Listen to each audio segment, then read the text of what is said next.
Hi, welcome to our channel where we share the most intriguing stories. When I inherited my grandfather's wild Texas ranch, I expected peace, not war. But a clipboard-wielding HOA president, a forged contract, and a goat named Darla turned my quiet country life into a legal showdown. They came for my land. What they got was a reckoning. I've always thought of myself as a man of reason. Spent most of my adult life in Austin working in systems engineering, living with structure, logic, and just enough chaos to make things interesting. But nothing prepared me for inheriting my grandfather's ranch. 400 acres of raw, untamed land out near Lake Whitney, pond, stables, steel barns, and a 2-story farmhouse that smelled like cedar and old tobacco. It was freedom in its purest form. A world where the only rules that mattered were the ones nature made, and you either learned to live by them or got your ass handed to you by a cow with an attitude. My grandfather, James Big Jim Mercer, wasn't just a rancher, he was a legend in these parts. The kind of man who could calm a wild horse with a whisper, but would throw a rake at a county inspector if they dared walk onto his land uninvited. He used to say, "You want peace, son? Stay the hell away from HOAs. They're like ticks in a velvet box." He wasn't being poetic. He was dead serious. I remember one time he lit a letter from a homeowners association on fire without opening it, then used it to start the grill. When he passed, I left everything behind. Apartment, city job, reliable Wi-Fi, and moved out here. I figured I'd need time to figure out the logistics, the tax stuff, maybe get some old equipment running again. But from day one, it felt like coming home. I spent mornings riding along the fence line with a cup of coffee in one hand, boots kicked up on the ATV. Nights were for watching the stars, uninterrupted by street lamps or neighborly small talk. For once in my life, I could breathe without concrete closing in. That peace didn't last. About a month into my new life, while I was out fixing a hinge on the gate, a white Lexus crawled up my gravel drive like it was scared to get its tires dusty. Out stepped a woman who looked like she'd been ironed along with her linen pantsuit. Short, perfectly blow-dried hair, clipboard under one arm, fake smile tighter than a banker's handshake. She introduced herself as Karen Stone, president of the High Meadow Estates HOA, and before I could even ask what she wanted, she hit me with it. "Mr. Mercer, it's such a blessing to see you carrying on your grandfather's legacy. Now, let's talk about those past due assessments." She pulled out a manila folder and flipped it open with all the drama of a courtroom reveal. Inside, a stack of invoices, printouts, and demand letters totaling $92,000 in HOA dues, allegedly unpaid over the last 12 years. I stared at her like she'd told me the barn had applied for a credit card. "Ma'am, he wasn't a member of any HOA." Karen's smile never twitched. "That's a complicated matter, but now that you've inherited the property, those responsibilities pass to you."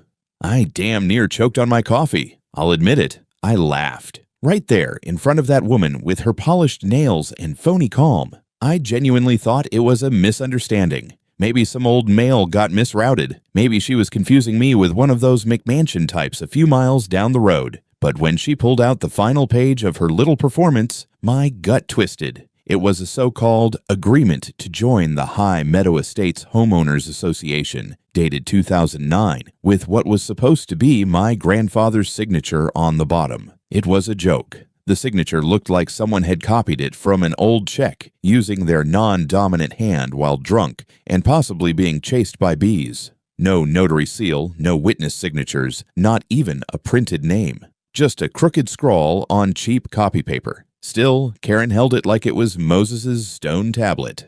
"This document proves that your grandfather voluntarily agreed to join the HOA in 2009, and therefore all dues and obligations are legally transferred to you as his heir." I took the paper and stared at it. "You're telling me this flimsy thing just erased decades of legal independence." She tilted her head, all corporate sympathy and veiled menace. "That's the position of the board, yes. We expect full payment within 60 days. Otherwise, well, the HOA does have a legal team." I didn't say anything, just smiled, nodded like an idiot, and watched her drive off, kicking dust behind that ridiculous Lexus. The moment she was out of sight, I called Juan Espinoza, my lawyer and my grandfather's old friend, the kind of man who drinks his whiskey from jelly jars and files lawsuits like he's skinning rattlesnakes. 24 hours later, Juan called me back. "Kyle, this document is garbage. Your granddad never signed anything like this. I pulled his property title. Your land is explicitly exempt from any HOA jurisdiction. Always has been. Also, that so-called agreement was never filed with the county. There's no legal record of it because it's fake." That should have ended it, but it didn't, because Karen didn't back off. She doubled down. Within a week, I got my first official HOA violation letter, then another, and another. First, it was failure to maintain appropriate boundary vegetation, then excessive light pollution from barn floodlights, then, absurdly, unauthorized use of rural equipment during quiet hours on a ranch. Things escalated quickly. An anonymous tip was filed to the county claiming I was diverting natural water sources, aka my fishing pond. Then one of my ranch hands, Jesus, a Mexican-American man whose family had worked for my grandfather since the 80s, got a surprise visit from immigration officers after someone accused him of working without documentation. And then it got personal. My gate lock was cut clean through, my mailbox ripped open, and its contents scattered on the dirt road. One morning, I found a dead fish nailed to the barn door with a Post-it that said, "Pay what you owe." It would have been funny if it wasn't so creepy. That's when I stopped reacting with anger and started writing things down. I installed security cameras. I told my team to log every incident. I backed up footage and created time-stamped reports. Juan said we needed to stay ahead of this because we both knew what Karen was trying to do. She wasn't just being a nuisance. She was trying to break me down, one fine, one threat, one fake rule at a time, make me feel isolated, paranoid, unsafe. It wasn't just a money grab, it was a war of attrition, and she was just getting started. I've always believed that when someone pushes you, you push back twice as hard. But this wasn't just some neighborhood squabble over trash bins or barking dogs. This was something else, something calculated. Karen wasn't playing a power game. She was playing for keeps. So I decided to stop reacting and start digging. First, I called Juan and asked him to file a formal document request with the county clerk's office. I wanted everything on file related to my property, the High Meadow Estates HOA, and any legal overlap between the two. While Juan handled the paper trail, I got to work on the ground. I started knocking on doors, not of the HOA board members. I had no interest in playing nice with Karen's little inner circle. I went to the old-timers, folks who'd lived out here before suburbia oozed across the landscape like a spilled vanilla latte, people who knew my grandfather. I met the Thompsons, an elderly couple who used to trade fence work for hay from my granddad. They were hesitant to talk at first, but when I told them what was happening, Mr. Thompson's lips went tight. "Karen pulled the same stunt on us," he said quietly. "Told us we owed $7,000 in fees. Said we'd signed some silent inclusion form. We didn't fight. We couldn't afford it. Sold the back 6 acres to pay it off." I asked to see the document. Same font, same layout, same sloppy fake notary line. Next stop, Marcy Delgado, former HOA secretary who'd quit for personal reasons 3 years ago. I brought her a bottle of wine and told her I wasn't looking to sue anyone, just the truth. Marcy gave me more than I hoped for. Karen created those documents on her home computer, she said. She used a scanned signature from old permits. That's how she got people to believe they owed her money. She even had screenshots from an old email thread where Karen asked her to find a way to retroactively assert jurisdiction over outlier parcels. I couldn't believe it. No, scratch that. I could. I just hadn't realized how far it had gone. This wasn't about me. This was a pattern. Karen had been running a miniature extortion racket under the banner of community standards, and now I had receipts. Juan kicked things into high gear. He brought in a forensic handwriting analyst who compared the fake signature on Karen's 2009 agreement with my grandfather's real ones. It didn't just not match. It looked like a kindergartner trying to copy cursive. Meanwhile, I reviewed every hour of footage from the new security cameras I'd installed around the barn and front gate. Sure enough, 2 weeks back, I caught Karen herself, standing by my mailbox in the dead of night, stuffing something inside. On audio, you could hear her mutter, "Let's see you ignore this one." I paused the video, took a sip of coffee, and smiled. Oh, Karen, you really stepped in it now. By this point, my rural rebellion was starting to attract attention. A local blogger who covered HOA horror stories got wind of my situation and published a piece titled, "How One Man Fought Back Against a Fake HOA Debt Scheme and Found a Network of Victims." Comments exploded. Neighbors I'd never met stopped by the gate to shake my hand or drop off their own letters. Turns out, I wasn't the only one getting bullied. I wasn't isolated. I was a rallying point. So I gathered everything: video, documents, statements, the expert report, and laid it all out in my office like it was a war room. Juan looked over the pile, then leaned back in his chair. "Kyle," he said, "we've got her. This isn't just civil. This is criminal, fraud, harassment, maybe even attempted extortion." And I nodded, slow and sure. Because now it wasn't just about clearing my name. It wasn't about $92,000. It was about burning the entire damn lie to the ground and making sure Karen Stone never tried this with anyone else again. Let's just say, if she thought I was going to fold like my neighbors had, she clearly hadn't met a Mercer.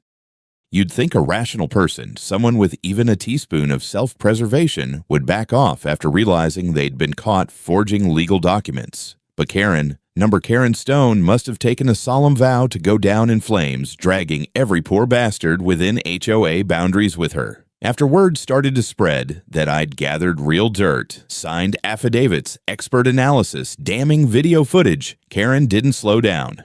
She escalated.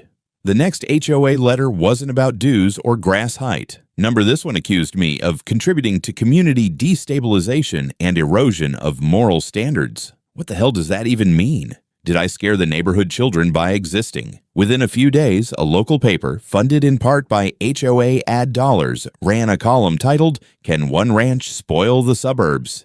There was a blurry photo of my tractor in motion taken from God knows where, with the caption, "Odd or potentially unpermitted machinery." Then came the flyers. Yes, flyers. Bright yellow, taped to stop signs and mailboxes across the neighborhood. Warning: neighbor refusing to follow community safety standards. Children at risk.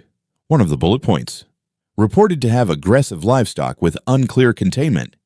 They were talking about my goat, Darla, who limps and likes sunbathing near the fence. Ferocious.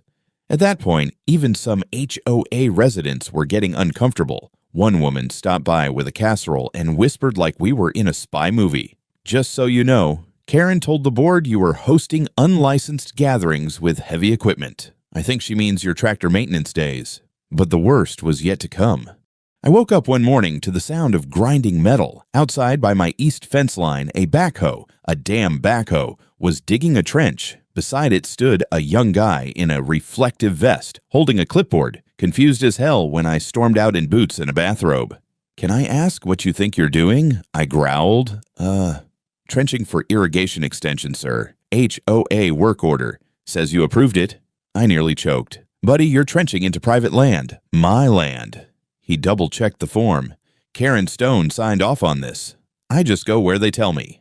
That's when I snapped. I called the sheriff's office. While I waited for a deputy, I grabbed Darla the goat, who'd wandered over to supervise, and muttered, "You're the only one around here with a functioning moral compass." The sheriff showed up, looked at the order, looked at my deed, and told the crew to back off immediately. He knew me, knew my granddad, knew I wasn't the kind of guy to cry wolf.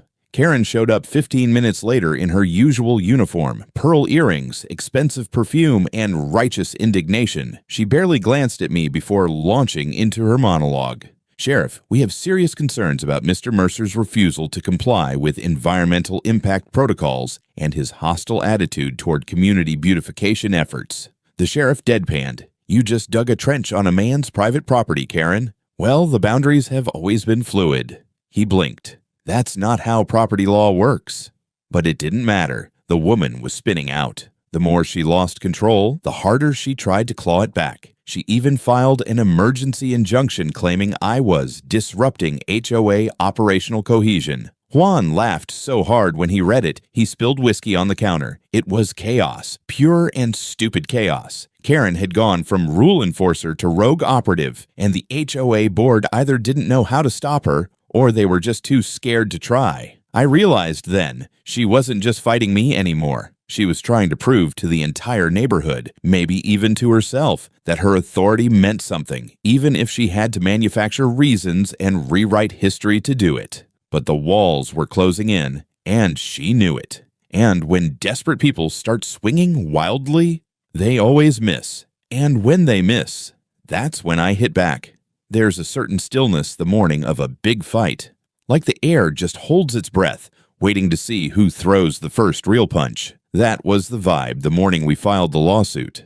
Juan marched into the county courthouse like he was walking into an old Western saloon, calm, steady, loaded. The civil suit was 56 pages long. Fraud, attempted extortion, harassment, falsifying documents, trespassing, defamation, property damage. We didn't just come to make noise. We came to bury the damn circus. We also filed a criminal complaint against Karen personally. Juan had packaged up a neat little bundle for the DA. Fake documents, expert analysis, neighbor affidavits, and the pièce de résistance. The video of her stuffing my mailbox while mumbling threats under her breath like a Bond villain with HOA stationery. I'll never forget Karen's face the day she was served the notice. I was saddling up the ATV when her Lexus screeched to a halt near my gate. She stepped out like she was about to demand someone mow her aura and was immediately greeted by a process server with the politest smile I've ever seen. He handed her the envelope like it was a Christmas card. She stared at it, blinked, and then looked toward me with wide, venomous eyes. "This is slander," she snapped. "No," I called back, tightening a cinch strap. "It's discovery." The trial date was set for 3 weeks later. And let me tell you, court was a spectacle. Karen showed up on day one flanked by 2 lawyers and dressed like she was auditioning for Real Housewives of Litigation. Meanwhile, I wore boots polished with barn dust and brought Juan, who carried our case file in an ammo crate. The courtroom filled quickly. Neighbors showed up, both from inside and outside the HOA. Some looked nervous, others curious. A few, judging by their folded arms and smug grins, had been waiting years for this. We started with the forged agreement. Juan called the forensic handwriting analyst, a retired FBI expert with zero patience for BS. He placed the fake signature on a screen beside my grandfather's real one. "Not only is this not a match," the expert said, tapping the screen, "this is what we call an intentional simulation. Someone tried to imitate the style. Poorly." Karen's lawyers objected. Overruled. Then came Marcy, the former HOA secretary. She testified that Karen had fabricated documents on her home printer, even showing emails where Karen discussed creative jurisdiction strategies. The courtroom murmured like a church catching fire. Juan presented the video of Karen tampering with my mailbox, the footage where she muttered, "Let's see him ignore this one." Karen's lawyer stood up, red-faced, and barked, "That proves nothing. That could be any mailbox." To which Juan calmly replied, "It says Mercer Ranch in 6-inch letters right on it." Laughter in the gallery. The judge didn't stop it. Then came my turn. I laid it all out. How the harassment began, how she manipulated neighbors, how she used intimidation, lies, and legal theater to prey on people too tired or scared to fight back. "This isn't just about money," I said. "This is about control. She wanted mine, and she hurt other people to keep hers. But my grandfather built that ranch with his bare hands. He didn't bow to anyone, and neither will I." There was silence. And then Karen made the biggest mistake of the whole trial. She took the stand and lost it. She rambled about preserving standards, accused the judge of bias against homeowner integrity, and at one point actually said, if he'd just paid the fee, none of this would have happened. Juan raised a brow. "So you admit it was about money?" Karen blinked like a fish slapped across the face. Her lawyer visibly deflated next to her, as if he'd aged 5 years in 2 minutes. The verdict? Guilty on every count. Karen was personally fined $75,000, sentenced to community service, and referred to the DA for criminal prosecution. The HOA, as an entity, was ordered to pay $300,000 in restitution, not just to me, but also to other residents affected by her schemes. When the judge delivered the ruling, I swear Karen's eye twitched so hard I thought she was trying to Morse code help. I didn't cheer, I didn't gloat. I just sat back, breathed in the courtroom air, and thought, that one's for you, Grandpa. The thing about winning a court case that big, it doesn't end with the gavel, it echoes. You feel it in the way the wind moves across your porch. You see it in how your neighbors look at you. Not like you're the strange guy with a ranch on the edge of town, but like you're the one who finally slayed the dragon they'd all been feeding out of fear. The day after the ruling, I woke up to complete silence. Not silence like nothing's happening. I mean peace. No threats in the mailbox, no passive-aggressive violation notices, no headlights sweeping across my barn at midnight. Even Darla the goat seemed more relaxed, chewing hay with the smug calm of an animal who knows her property rights had just been defended in court. Then came the emails. First from neighbors, people I barely knew, thanking me. Then from reporters, bloggers, even one lawyer from Arizona who called my fight inspirational legal precedent. I told him I wasn't interested in becoming a folk hero. I just wanted to ride my ATV without getting sued for violating the tranquility of HOA Karenland. A few days later, a town hall meeting was called at the community center. I didn't plan on going. I figured it'd be a lot of backpedaling and faux apologies. But then I got a handwritten note from Old Man Thompson. "You fought for all of us. Let us clap, damn it." Hard to argue with that. So I went. And I walked into a standing ovation. Not loud, not dramatic, just real. People I'd never spoken to stood up, clapped slow and steady, some nodding like they finally saw sunlight after years of HOA smog. The interim president, bless her, stepped up and made a public statement that the HOA was undergoing a full internal audit, and all enforcement activity would be paused indefinitely pending legal review. Translation: they were shaking in their overpriced lawn chairs. Karen, of course, was absent. Rumor had it she'd fled to stay with her sister in Arizona until things died down. I imagined her in some gated community, lecturing a cactus about community standards. I didn't say much at the meeting, just thanked folks for speaking up, told them none of us should ever be bullied on our own land, that a piece of property isn't just dirt and deeds, it's where your kids grow up, where your dog runs free, where you keep your peace. Afterward, folks brought pies. Someone gifted me a #NotMyHOA t-shirt. One guy even handed me a framed cartoon of Darla the goat stomping on a HOA sign like Godzilla. It was ridiculous. It was perfect. I went home that night, sat on the front porch with a beer in hand and the moon hanging over the pasture, and thought about Grandpa Jim. He'd have chuckled, spit tobacco, and said, "Told ya, HOAs are just modern-day snake oil." And damn it, he was right. The war was over, and I was still standing. A few months passed. Life went back to normal, or at least my version of it. The pond thawed, the grass grew wild again, just the way I liked it, and the only code violation I had to deal with was Darla climbing onto the flatbed trailer like it was her personal throne. I didn't hear a peep from the HOA. No letters, no passive-aggressive flyers, no mysterious calls about my tractor's aesthetic compliance. It was beautiful. Then, one morning, I walked out to check the mailbox and saw something unexpected. A postcard postmarked from the Cayman Islands. On the front, a sunset over palm trees. On the back, a message scribbled in a familiar, aggressive cursive. "Could have been your problem. XO, Karen."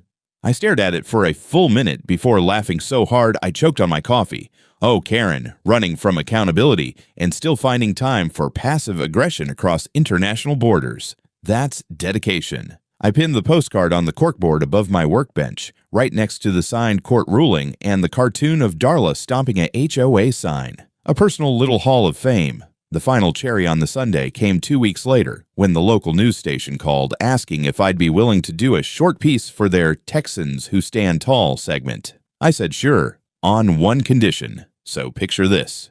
Me, sitting on a hay bale in front of the barn, Darla by my side like a goat-shaped bodyguard. The camera rolling, the reporter asking questions like, "What advice would you give to someone facing HOA abuse?" I smiled and said, "Simple. Know your rights, document everything, and if they bring a fake contract, you bring a real lawyer.